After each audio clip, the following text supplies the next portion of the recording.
Bismillahirrahmanirrahim. Alhamdulillah wassallallahu ala sayyidina Muhammad wa ba'd. Tadi kita kaitkan antara sembahyang dengan negara. Jadi pemerintahan juga ada dalam sembahyang dengan 5 rukun yang telah kita sebutkan. Di antara daripada perkara-perkara yang menarik dalam sembahyang, selama imam kita bersikap baik, betul, adil, bijak, bagus, makmum di belakang amin, waladhdallin amin, Allahumma tidak amin, dengan pergerakan amin. Coba kalau pada itu imam kita buat salah, kita buat apa pada itu? Apakah kita langsung adakan revolusi, memberontak? Tidak. Kita akan berikan teguran melalui anggota parlemen. Kita akan berikan teguran melalui wakil-wakil rakyat yang berhormat. Siapa di daerah kita atau di dom kita, itu akan menyampaikan hasrat dan keinginan daripada rakyat. Ternyata dalam berjamaah pun juga semacam itu. Masya Allah, tabarakallah. Kalau seandainya dengan kita berada pada rakaat yang kedua dan kita baru saja bangkit daripada sujud yang kedua, pastikan bangkit daripada sujud yang kedua. Lepas itu kita akan duduk tasyahud, duduk tahiyat. Coba saja kalau imam tak duduk, makmum kata subhanallah. Maksudnya berarti makmum berikan teguran kepada imam. Macam itu juga rakyat harus memberikan teguran kepada pemerintah. Tidak ada yang namanya ismah, yang namanya maksum.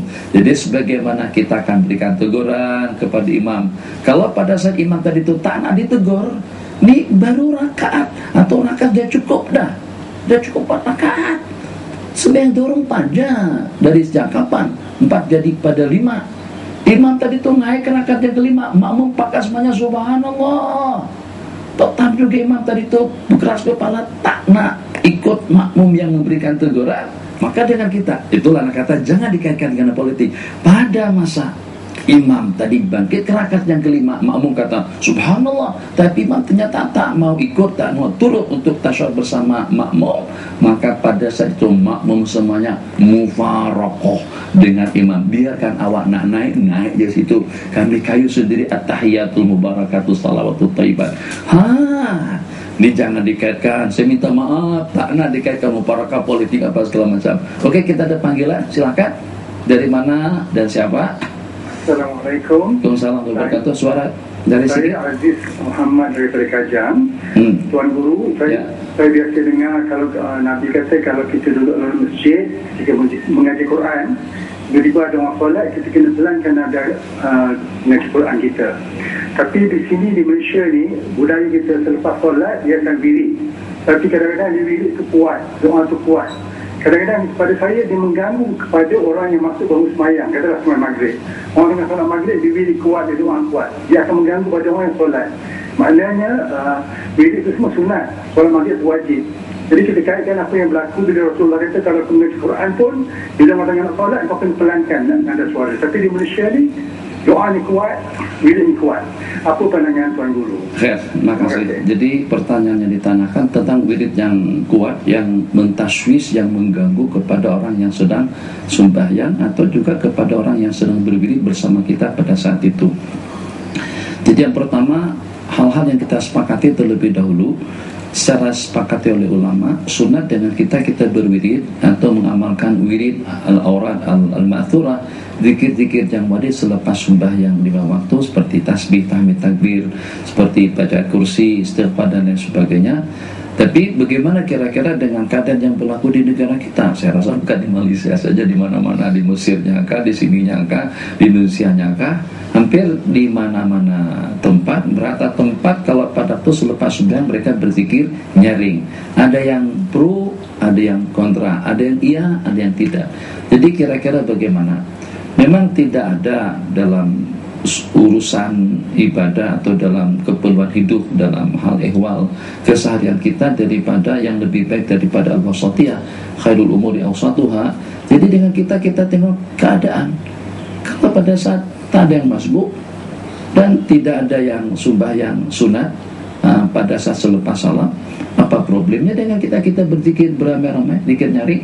Riwayat daripada Sayyidina Abdullah bin Abbas, radhiyallahu taala anhuma yaqul kana rafu sauti bidzikir, sesungguhnya menyaringkan suara dengan zikir itu sejak daripada zaman Sayyidina Rasulullah sallallahu alaihi wasallam. Jadi tidak ada larangan dengan kita berzikir nyaring.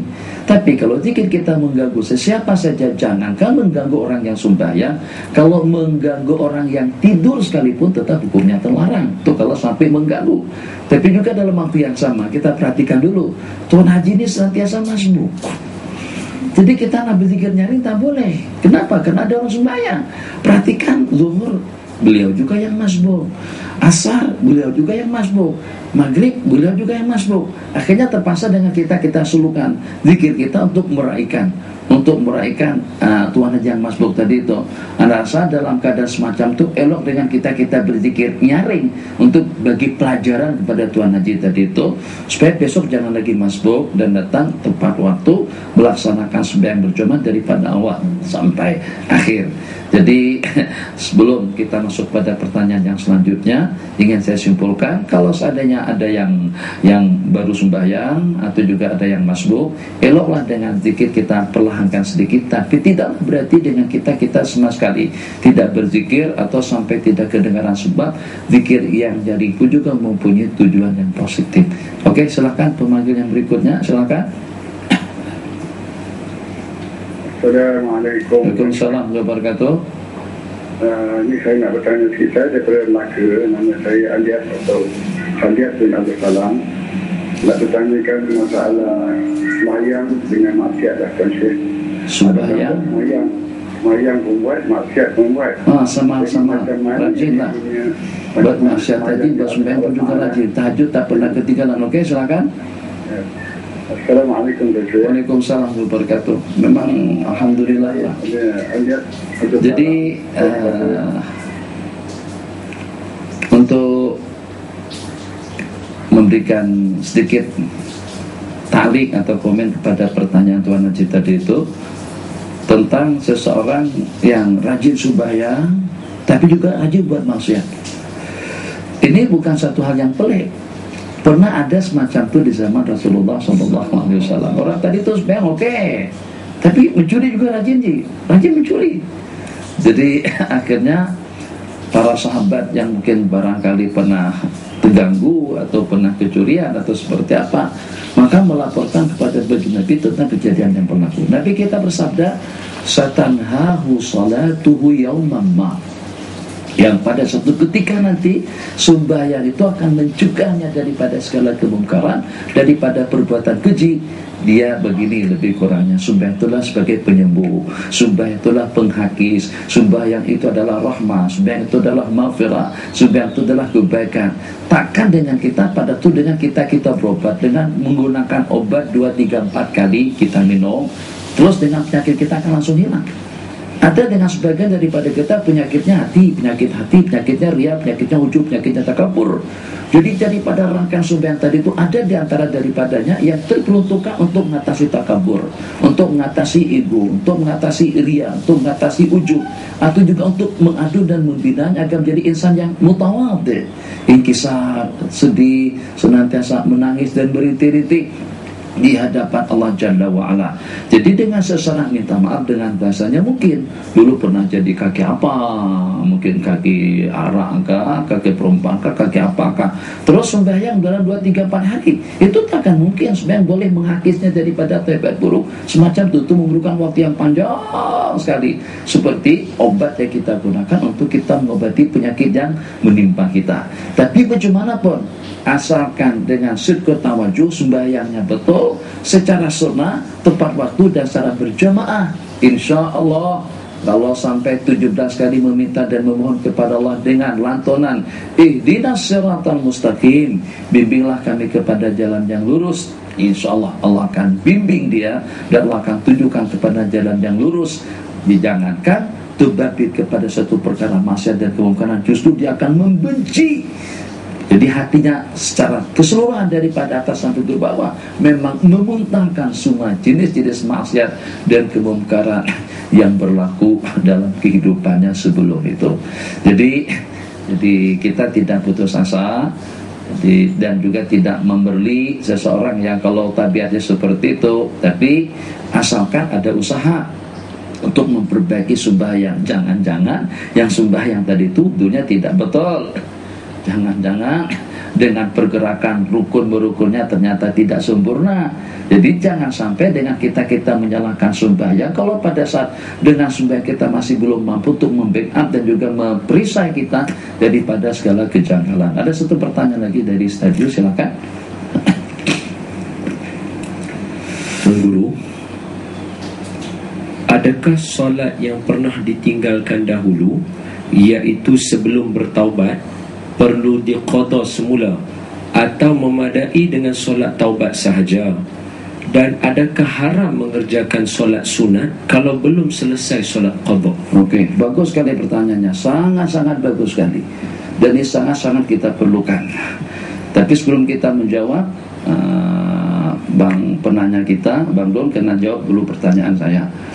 Kalau seandainya saya pada masa di Mesir dulu ada terpinjam duit, dan pinjam duit abang misalnya, katakan saja dalam 3 tahun terakhir, karena sebelum menghabiskan stadion di sana, pertama ada pinjam 100.000, kemudian berikutnya ada pinjam 50.000, kemudian berikutnya ada lagi pinjam dalam 25.000, total semuanya 175-an. Agak-agak setelah saya jumpa di Malaysia, memadai dah dengan anak minta maaf banyak dong, minta maaf anak, jadi hutang piutang tuh minta maaf lah, jadi minta dihalalkan. Kira-kira cukup tak macam tu? Kata bentar Pak Syekh, maaf, tapi hutang tetap dibayar. Takkan hutang lebih penting daripada sembahyang? Itu tadi hutang kita dengan makhluk, bagaimana hutang kita dengan Sang Pencipta? Minta maaf. Jadi kalau saya terhutang dengan sesiapa saja, saya dihutang dengan Haji Zulkan misalnya, hanya setakat jasa haji itu dengan hutang saja, dengan duit yang dipinjamkan saja. Apakah haji bagikan saya kesehatan? Apakah haji yang bagikan saya hidayah? Apakah haji yang bagikan saya petunjuk dan juga masa depan saya seperti apa? Tidak.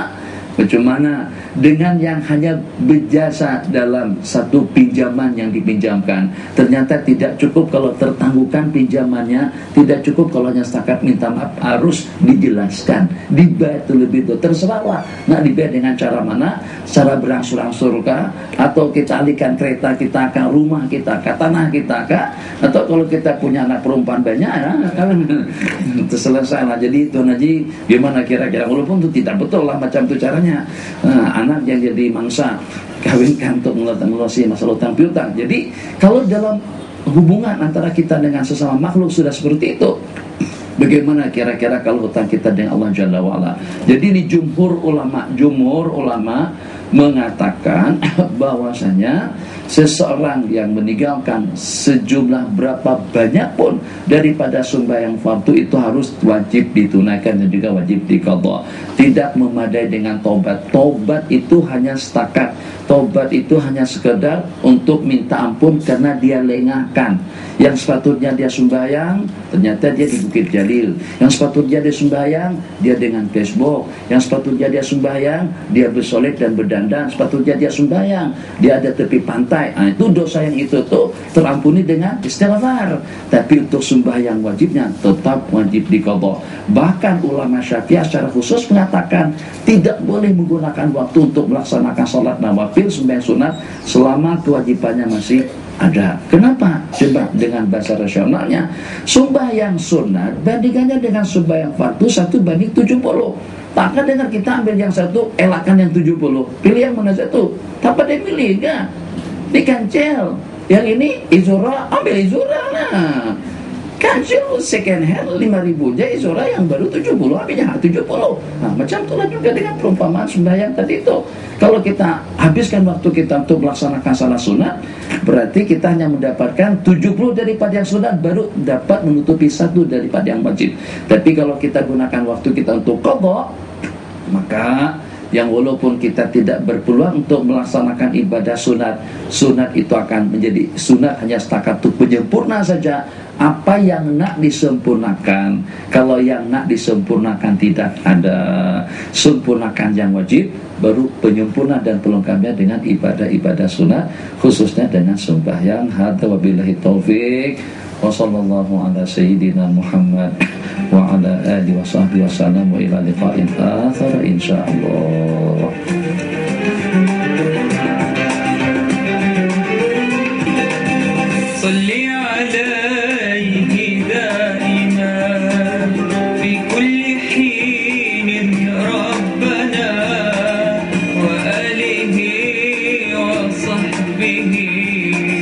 أهل المعاني والوفاء صل عليه دائما في كل حين ربنا وآله وصحبه أهل المعاني والوفاء صلوا على خير الأنام المصطفى بدر